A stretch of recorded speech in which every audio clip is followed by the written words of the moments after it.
কল্পনা করুন যদি ভারতের একজন শীর্ষস্থানীয় সেনা অফিসার প্রকাশ্যে ১৯৭১-এর যুদ্ধকে ধর্মযুদ্ধ বলে ঘোষণা করেন এবং পাকিস্তানের অত্যাচারকে হলোকাস্টের চেয়েও ভয়ানক বলে বর্ণনা করেন।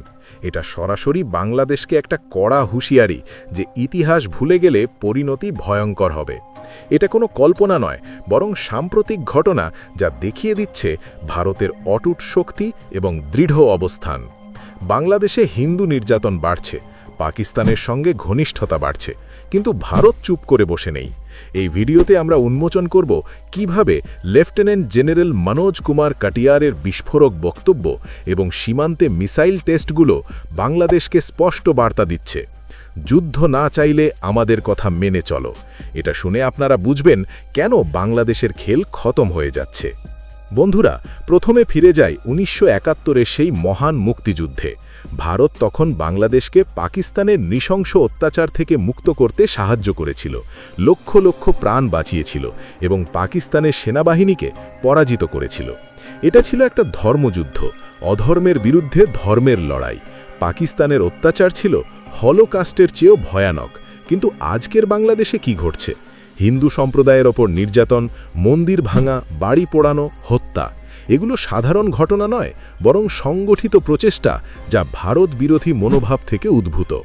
ভারতীয় সম্পত্তির নিরাপত্তা নিয়ে প্রশ্ন উঠেছে এবং কিছু গোষ্ঠী ভারতকে শত্রু দেখানোর চেষ্টা করছে।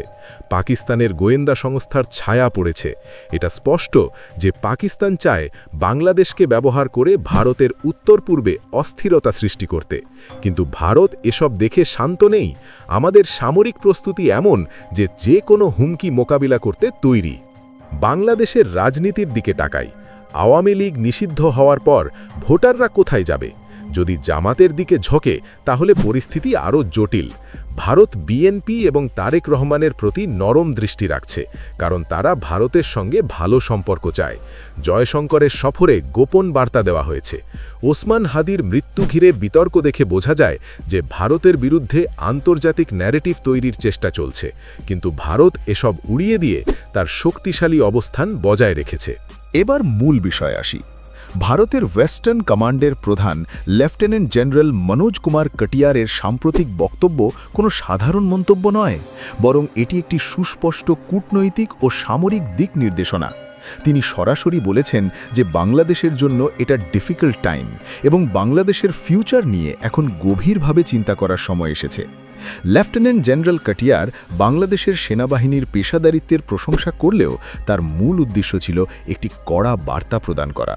তিনি অত্যন্ত তাৎপর্যপূর্ণভাবে বলেছেন, learning a lesson from history comes at no cost, but then being forced to learn from history is taught at a great cost. অর্থাৎ স্বেচ্ছায় ইতিহাস থেকে শিক্ষা নিলে কোনো চড়া মূল্য দিতে হয় না, কিন্তু প্রকৃতি বা শক্তি যখন ইতিহাস মনে করিয়ে দেয় তখন তার মাশুল হয় ভয়াবহ। তিনি প্রকারান্তরে এটাই মনে করিয়ে দিয়েছেন যে ৭১-এর ইতিহাস যারা ভুলে যায় তাদের জন্য ভবিষ্যৎ অত্যন্ত অন্ধকার। ভারতের এই জেনারেলের বক্তব্যে স্পষ্ট ইঙ্গিত ছিল যে বাংলাদেশের অভ্যন্তরীণ অস্থিরতা যেন ভারতের নিরাপত্তার জন্য হুমকি না হয়ে দাঁড়ায়। তার ভাষায়, "Only thing we need to look into history and I wish Bangladesh people a bright future." এটি আসলে একটি সূক্ষ্ম কিন্তু ধারালো হুঁশিয়ারি। বন্ধুরা, এই বক্তব্যের অর্থ পরিষ্কার। যদি পাকিস্তানপন্থী কোনো শক্তিকে প্রশ্রয় দিয়ে ভারতকে চ্যালেঞ্জ করার চেষ্টা করা হয়, তবে তার পরিণাম হবে অত্যন্ত বেদনাদায়ক। ভারত যেমন বন্ধুর মতো হাত বাড়াতে জানে, তেমনি জাতীয় স্বার্থে বজ্র কঠিন আঘাত করতেও পিছু হয় না। মনে রাখতে হবে, আধুনিক ভারত এখন কেবল আত্মরক্ষায় বিশ্বাসী নয়, বরং প্রয়োজনে শত্রুর সীমানায় ঢুকে সার্জিক্যাল স্ট্রাইক করার ক্ষমতাও রাখে। বর্তমান ভারতের এই নিউ ডক্ট্রিন প্রতিবেশীদের জন্য এক বড় সতর্কবার্তা। এই প্রচ্ছন্ন বার্তার নেপথ্যে লুকিয়ে আছে ভারতের কয়েক দশকের সামরিক আধুনিকায়ন ও গোয়েন্দা সক্ষমতা। এই বক্তব্যের রেশ কাটতে না কাটতেই ভারত সীমান্তের শক্তি প্রদর্শন করেছে। প্রলয় মিসাইলের স্যালভো টেস্ট কোনো বিচ্ছিন্ন ঘটনা নয়, এটি একটি কৌশলগত বার্তা যা সরাসরি বাংলাদেশের যে কোনো প্রান্তে আঘাত হানতে সক্ষম। প্রলয় মিসাইল হল ভারতের প্রতিরক্ষা ব্যবস্থার এক অপরাজেয় হাতিয়ার, যা শত্রুর রাডার বা ইন্টারসেপ্টর সিস্টেমকে ফাঁকি দিয়ে নিখুঁতভাবে লক্ষ্যবস্তু ধ্বংস করতে পারে। এর গতিবেগ এবং ধ্বংস ক্ষমতা প্রমাণ করে যে ভারতের ভূখণ্ডে কোনো আঁচ লাগলে তার প্রত্যুত্তর হবে প্রলয়ঙ্কারী। এই মিসাইল সিস্টেমের বিশেষত্ব হল এটি ম্যানুভারেবল, অর্থাৎ মাঝপথে এর গতিপথ পরিবর্তন করে যে কোনো মিসাইল ডিফেন্সকে বোকা বানানো সম্ভব।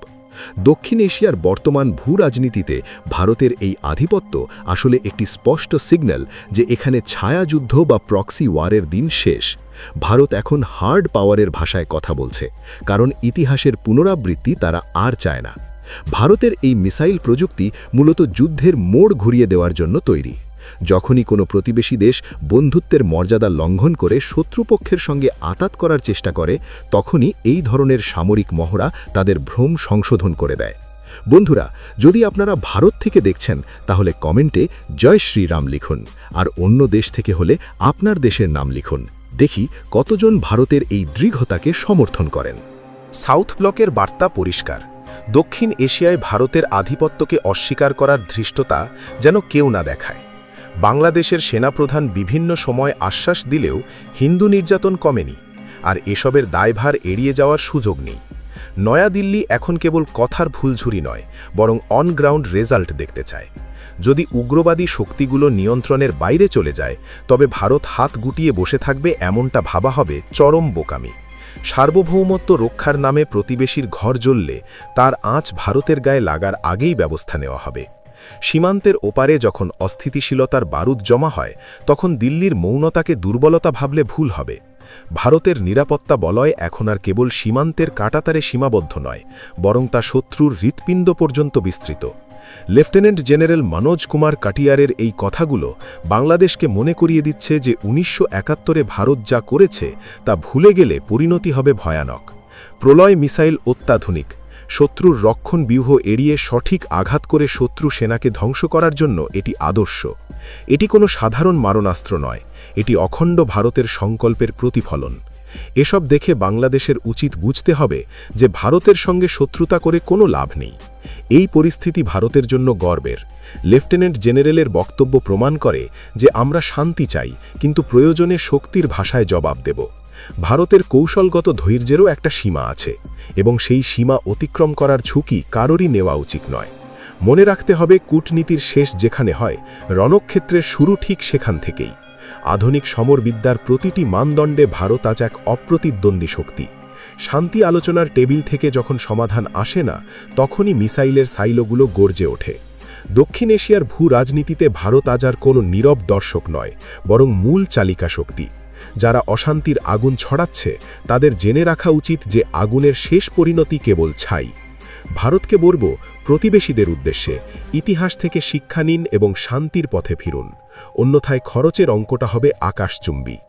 ভারতের প্রতিটি জওয়ান এবং প্রতিটি মিসাইল আজ যুদ্ধের ময়দানে চূড়ান্ত ভয়শালা করার জন্য প্রস্তুত। সময় থাকতে শুধরে যাওয়ার এটাই শেষ সুযোগ। ভারতের এই অটল শক্তি দেখে প্রতিবেশীরা বুঝবে খেল খাতাম। ভারতের সার্বভৌমত্বের ওপর সামান্যতম আঘাত মানেই ধ্বংসের পথে এক পা বাড়িয়ে দেওয়া। জয় হিন্দ।